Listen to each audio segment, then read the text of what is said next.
Ladies and gentlemen, look, I have here a copy of tonight's top 10 list from the home office in Sioux City,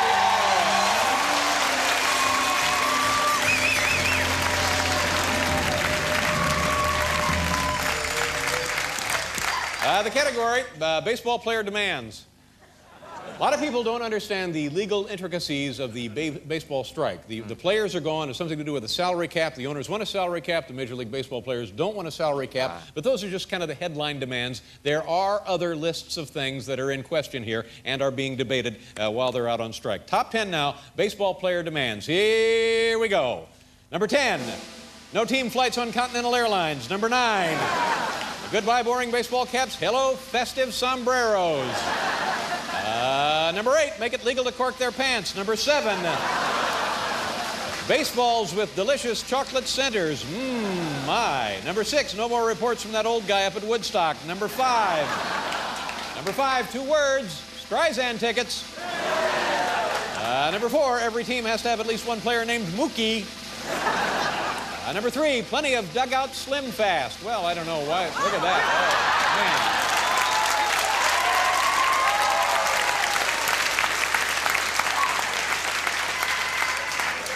Number 2, put an on-deck circle in Madonna's bedroom.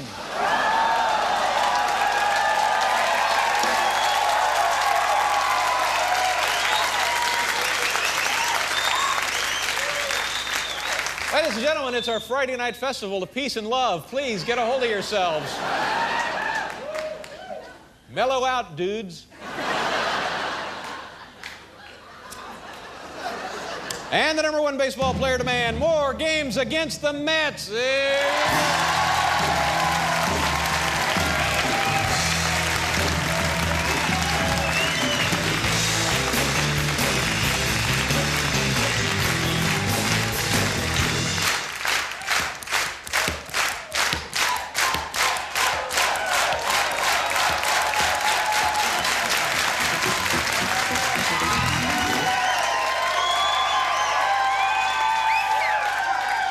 You know, when those kids get back from Woodstock and found out what a great show they missed here tonight, they're going to kill themselves. That's right. Our first guest tonight thinks of himself as a really, really giant, big-time movie star. You, of course, know him best for his work in The Heartbreak Kid. That was a great movie, by the way. Sybil Shepherd and Charles Grodin, The Heartbreak Kid. Also, Midnight Run with Robert De Niro. And... Charles, how are you? I'm getting ready to introduce you. You just chill. Of course, he was the star of both of the big blockbuster Beethoven movies. Ladies and gentlemen, please welcome the always agitated Charles Grodin.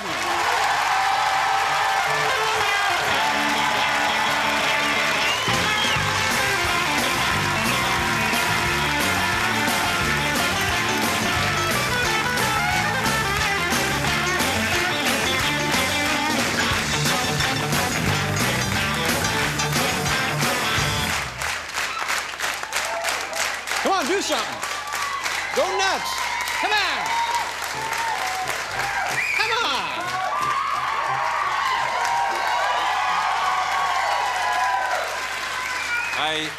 I do have an opening statement. I'm so happy with all the success that you've had. God bless you, Charles Grodin. It's the continued success. Thank you very much. And I was thinking to myself, why is this guy doing so well, so much better, bigger audience and everything like that? And I thought, because you're more likable, you smile more, you're friendly, and I think that has a lot to do with it. I think that's a very lovely thing.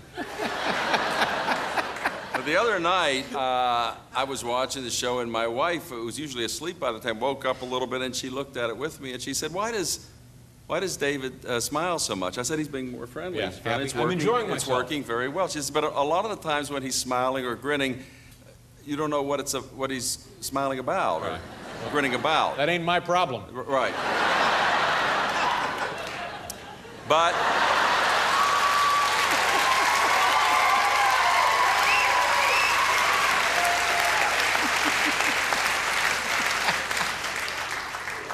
But what started to happen was we began to watch the show, realizing you were grinning and smiling a lot at for no understandable reason. And we started, instead of enjoying it, started to get edgy. As though we were in the presence of maybe, you know, I mean this in the nicest possible way, early dementia. I'm sure it's not, but it's really nice to be here. Hey, thanks, Charles. I appreciate it.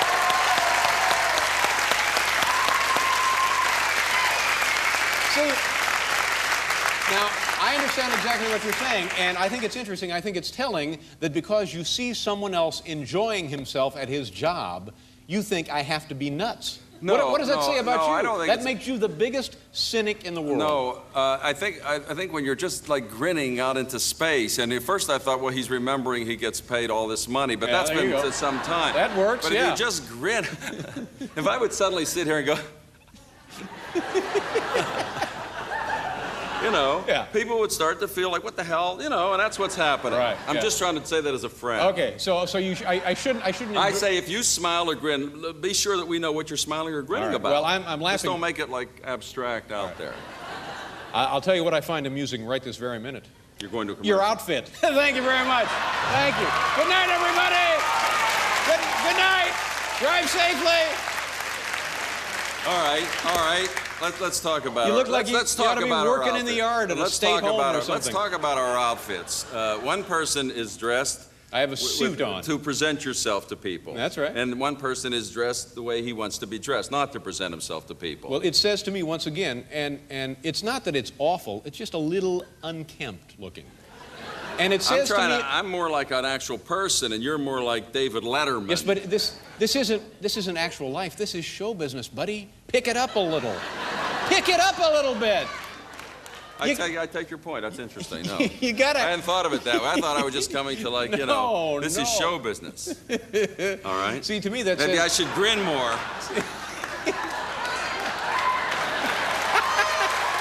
All right. So that's it. Now I understand. Now I understand. You know when you do that, you look like you're nuts. I am. Yeah. Charles, let me ask you this. Can you hang around for another little segment? We just scratched the surface here.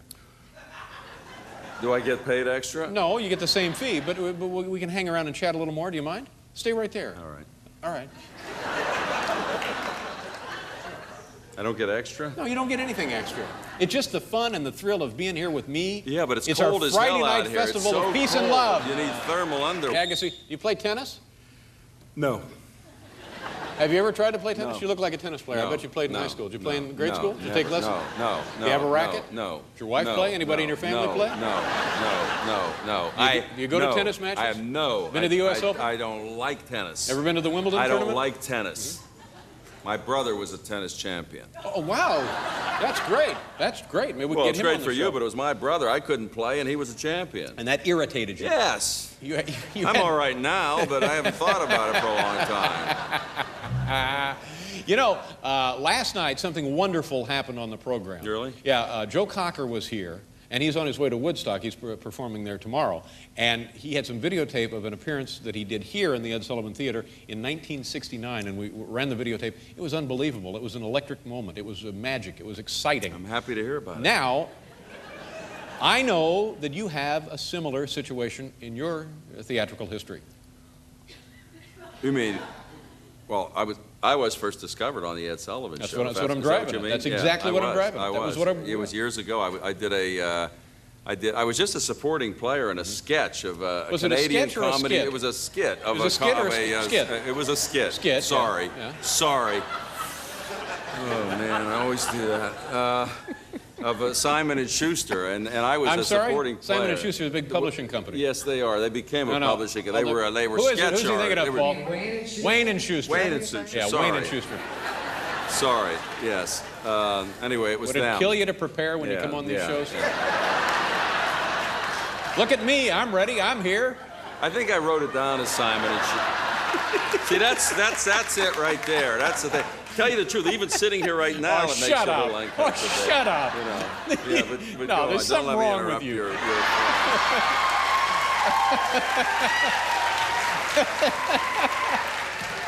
That's a happy guy.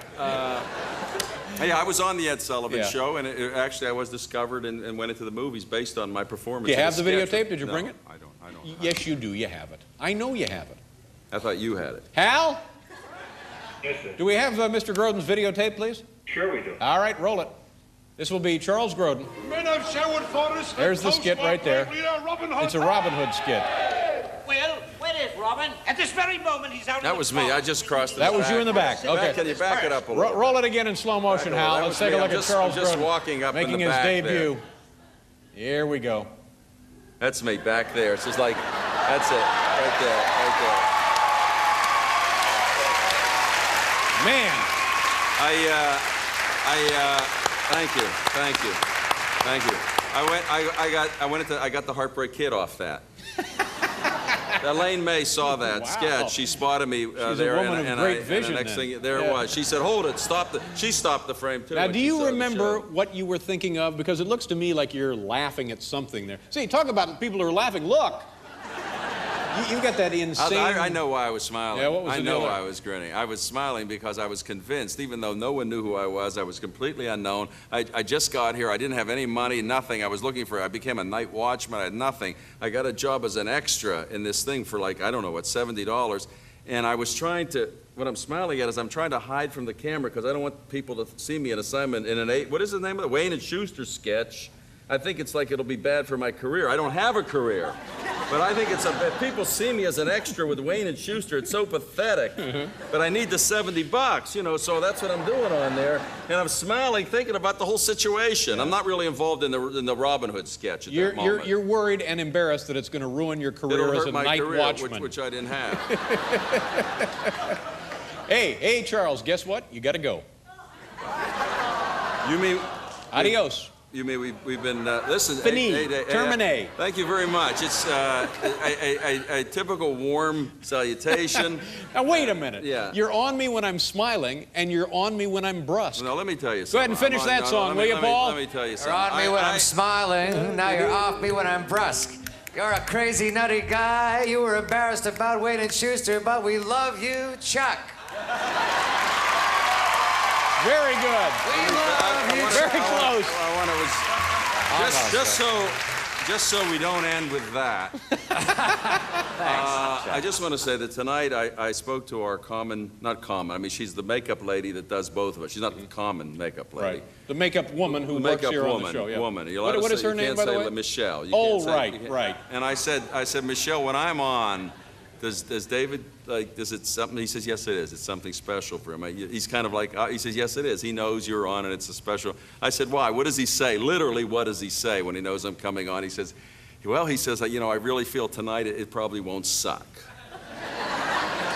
And I want to thank you for saying that, but, to be so appreciated that he's confident that I won't suck. It's lovely and appropriate for the rest of your character. And thanks for making a liar out of me again, Chuck. Chuck Grodin, ladies and gentlemen. Every 2 or 3 months, I go around the office upstairs here at the Ed Sullivan Building, and I chat with the various staff members, young men and women, gifted, talented men and women dedicated to the cause of producing quality television night in and night out. And I asked the kids, I said to them, kids, do you have any special little talents we can exploit and put together on videotape and show as a talent show one night on the big program? And always they say, oh, yes, we do, Dave. We have a wide variety of lovely talents we'd be happy for you to exploit. So that's what I did a couple of weeks ago with the videotape crew. We videotaped the big annual staff talent show. Here it is now. Watch and enjoy. All right, what are you going to do for us? I believe I'm going to stand on my head for you. Okay, and for as long as we want? As long as you want. You're not going to topple over and kill me, are you? Not unless you make me laugh, maybe. All right, so we'll just check in with you from time to time. Perfect. All right, bye, Zoe. Thanks. Yeah. I'm going to flip this omelet, and hopefully it'll land perfectly in the pan. Okay, I'll stand right over here. Okay. Now, really. Yeah! That was good. Yeah. All right, we can accept that, right? Let's do it again in slow motion. Did you ever know that you're a hero? And your talent is? I am able to recall dates of celebrity appearances on our show. On our show. Here we go. Tom Hanks. Tom Hanks was on December 16th? Yes. Okay. Wow. That's pretty good. I'm going to play Twinkle Twinkle Little Star on my hands. Yeah, okay, well, this will be good. Here we go.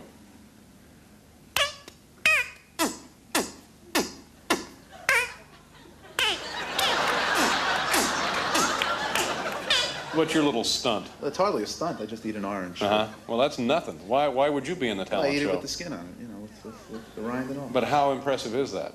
Here we go. How old are you? 41. 41. You have a family? Jeez, look at this. Hi, Zoe. All right, good luck. Daniel Kellison, newlywed Daniel Kellison. Had a nice wedding, nice honeymoon? Yes, thank you very much. And the date of your wedding was? Oh, no, wait a minute. Debbie, when did Daniel get married? May 28th. Yeah, there you go. What are you going to do for us? Well, I've got a wine bottle, I've got a cork in a wine bottle, and I'm going to remove it with this napkin. All right, cool. Ooh.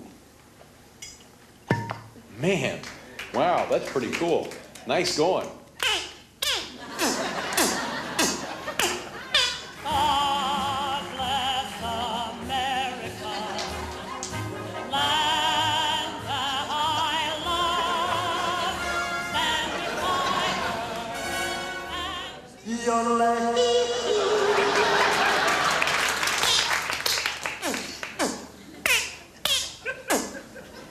You couldn't be more proud of yourself, could you? That's very impressive. Thanks, Dave. You're welcome. All right, so what are you going to do here tonight, Dean? I'm going to sneeze on cue. Wow, hang on. Where did we first meet? Well, way back in 1980, during the morning show. Morning show at NBC.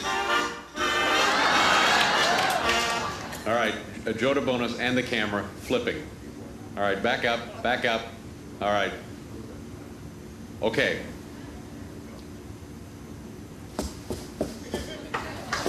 Wow. Oh my God. Are you all right? Yes, sir. How do you do? I'm going to tell you something. We're already getting calls here at the switchboard at the theater from people up at Woodstock saying, "Gosh, I heard you guys have more fun than we are." Think? Monday on the program, Tom Arnold will be here, one of the stars of True Lies. Also, Alex Trebek, Mr. Know-It-All. Mr. Smarty Pants, Alex Trebek, host of Jeopardy. Mr. Answer in the Form of a Question, Alex Trebek. He'll be here Monday. And also a wonderful comedian, Wendy Liebman. Ladies and gentlemen, now, okay, let's bring out our next guest. With his aggressive, playful, playing, and colorful demeanor, or words to that effect, our next guest has established himself as one of the most exciting and popular tennis players of the day. He's joining us tonight for the first time. Please welcome Andre Agassi. Andre!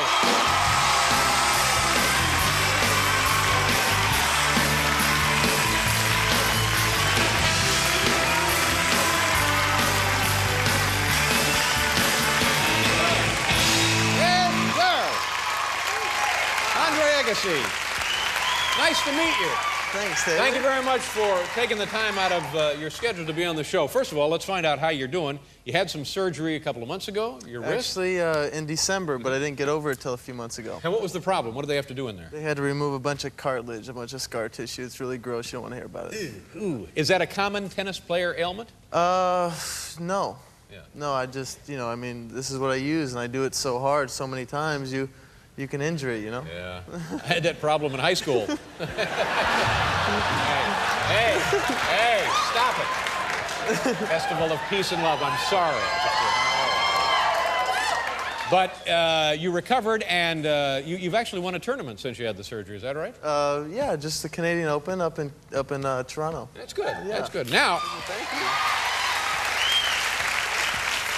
Thank you. are you really dating Brooke Shields, is that true? It is true. Wow, man, good for you. It's true.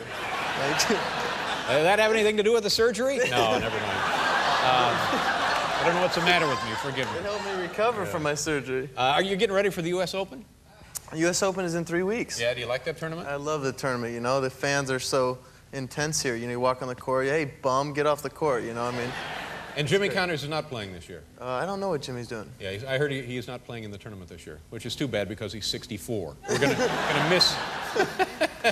What year did you win Wimbledon? Was it 92? 92, 2 years ago. Yeah, you'd like to get back there and win it again, I would guess. I've been back there twice. I haven't done it again yet, but I'd like that very much. That's the pinnacle, I think, of every tennis player's career. That's the Super Bowl. That's the World Series. That's it. Yeah, you can't be one of the guys unless you've won Wimbledon. No. When you're playing, you play pretty much, if you wanted to, you could play top-flight competitive tennis 52 weeks a year, right?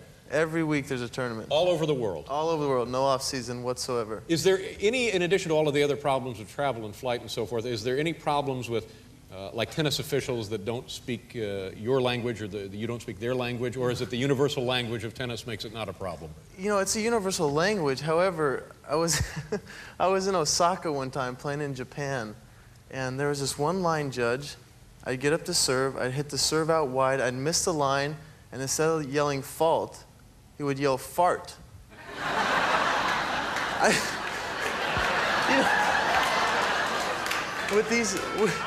Apparently the rules are a little different in Japanese tennis.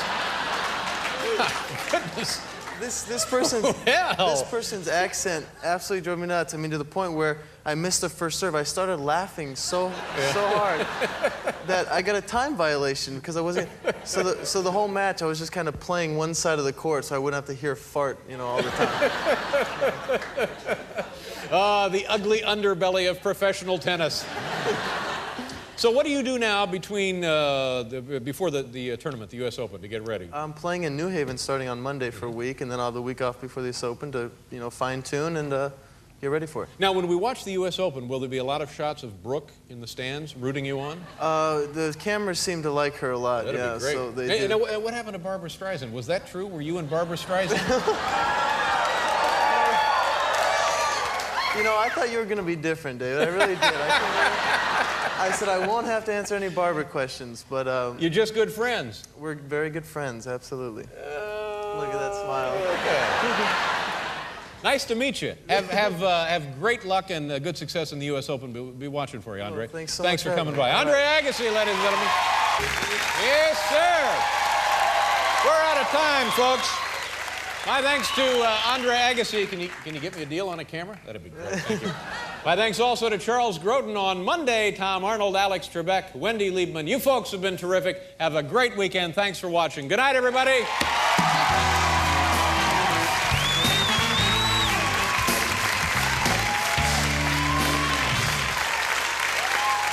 Memories like the corners of my mind, misty watered colored memories of the way we were.